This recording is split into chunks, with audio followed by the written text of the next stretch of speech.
Hi, welcome. My name is Leah Elwell, and I am with Invasive Species Action Network. And our organization works to prevent the human-caused spread of invasive species. So in today's lesson, we're going to take a closer look at aquatic invasive species specifically, so often called AIS. I'll say that lots of times here in the next little bit. So what we're going to look at specific to AIS are how they spread, what impacts they cause, and then finally what you can do to help. So first I want you to keep in mind that AIS could be plants, they could be animals, they could also be microbes. So microscopic things is what I mean by microbes. But the true definition of invasive species is important to keep in mind as well.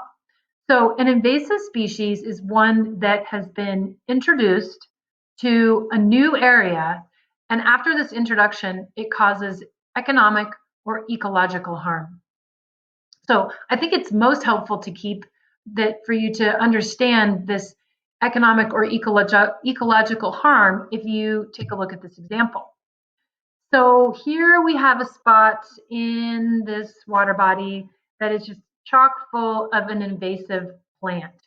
So not only do we have to spend lots of money to remove it and control it, but sadly, we are probably seeing a decline in the native plants or even the native fish that were in this area. So we have the economic impact of controlling things, and we have the ecological impact of maybe loss of native species after that introduction. So there are many different kinds of ecological impacts that an invasive species can cause. So I just mentioned the one that we could see a decline in those native species there. So it could be that it competes for food resources or for space, and then it could prey on native species. It could completely alter the habitat like we saw in that last picture, making it favorable for other things. And it can do other impacts such as changing the nutrient cycles of that water body or changing the water clarity. So here again, another image may help you visualize this. So on the one side, labeled A, we have a diverse native community with different types of plants, different types of fish species and snails and whatnot. But if we have it on the other side with B, just a singular invasive species, you can see there's not much going on there, and we just have the one plant. So we really changed from that diverse community to just a singular species, causing a negative impact. So let's talk a little bit about where invasive species come from. So many of the invasive species in North America have come from this area here referred to as Eurasia. So, and once they've arrived, many of them arrived, they have caused problems. Like we just talked about a little bit there, those impacts. But let's talk about how they were introduced. So we know maybe where they may have come from, but they've actually, invasive species in North America have come from all over the world. One of the primary ways that we saw introductions come into North America were from gigantic ships like this, where we have this huge ship that goes across the ocean, carries all kinds of goods that we might buy in America, but they are built in other places. But these boats use ballast to help balance the boat, essentially make sure they have like a smooth and safe ride.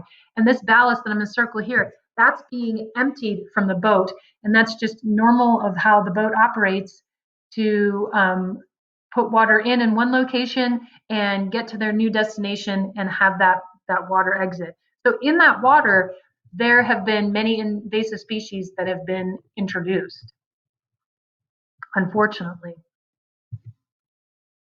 So once an invasive species arrives in a new location, we then also have to think about that an invasive species can then spread away from that area. And I've just put a couple of the ways that AIS can spread. One of the ways that we've focused on a lot is recreation activities. So they can cling onto the outside of a boat or your wading gear. But there's other ways here too. So we have aquarium pet release is one. Just different types of equipment that are in water that have gotten coated with an invasive species and moved to a new place.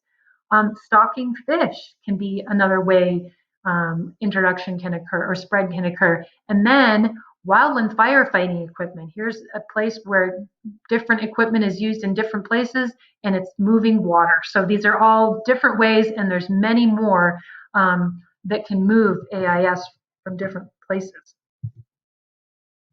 One of the most famous invasive species I want to touch on today is the dracinid mussel. And often their common names are quagga and zebra mussels, which is maybe kind of obvious with those nice little stripes you see there is why it's called a zebra mussel. But this famous AIS has caused a lot of different reactions in humans in North America. So let's just take a little peek at some of the things that have happened after their introduction. So just sharing this map here, we got a lot of different shapes and colors going on, but if you take a look here, so this circle is roughly where the introduction of this mussel occurred. So going in one of those huge ocean lining ships that you saw a few slides ago, these mussels were introduced, and then after many years or months, they spread, and all the different locations in red are where we find it now.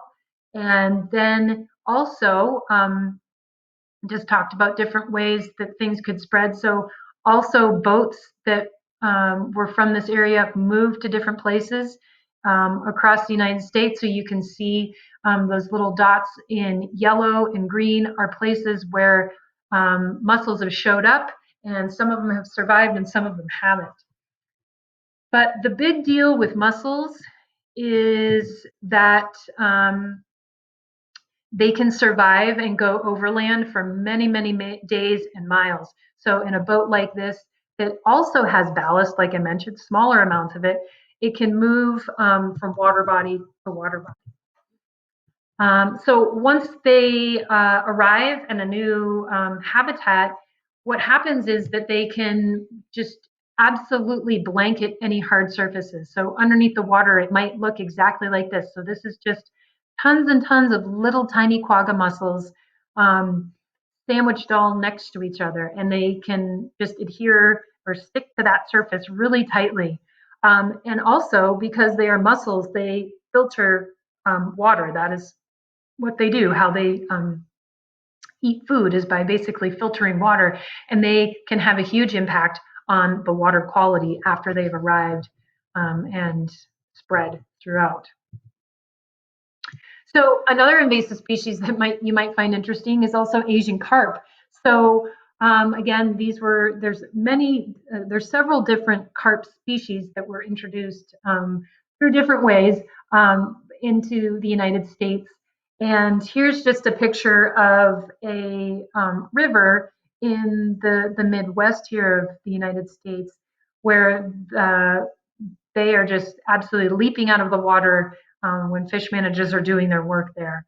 But the issue with Asian carp is that they can outcompete native fish for both food and for space. So also another invasive species that you might find interesting is the spiny water flea. So this is one of those microscopic ones, but it is, I guess, technically an animal, but it's quite small. But the issue that we've had here is that it can attach to different fishing gear, whether it's fishing line or fishing nets, and in sort of thick clumps of it, and really foul up all that gear and equipment.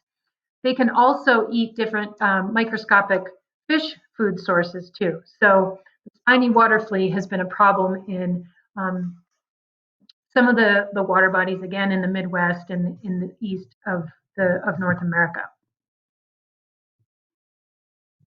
The last example I wanted to show you was Eurasian water milfoil. So here is a plant that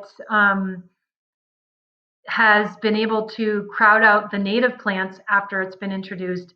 And then similar to that original picture I showed you that was thick and filling in all that water body, is that it can interfere with recreation. So it's not so easy to swim or boat or be in the water when we have a thick growth of the milfoil. So those are just a few examples of the many, many invasive species that have caused problems in North America. And for any of these invasive species, it's regardless of what they are, we always want to look for ways to prevent the spread of AIS.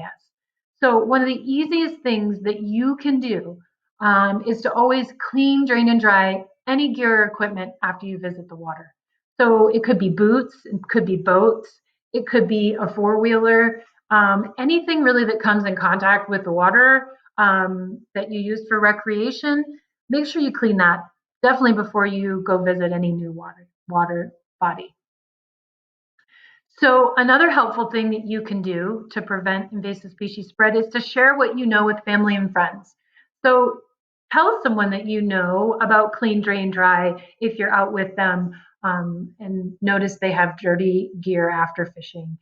Share what you've learned about different invasive species with your family and friends. And then I would encourage you to explore and learn more about invasive species. There's a huge amount of information online, whether you want to learn more about a specific species or more about their impacts. So I encourage you to dig in and see what you can find out. I also want to go back here to the steps of clean, drain, dry. It's really easy. So we want to clean with fresh water. We want to drain. So make sure you remove any water that's inside a boat or a bucket or whatever it is. You want to drain it out, and then you want to dry it. Having it in the sun does an amazing amount to make sure it's all clean. So that's all I have for you today on aquatic invasive species. I thank you for joining us today. And if you would like to do some follow-up activities on invasive species, go check out our online resources at stopais.org. Thanks.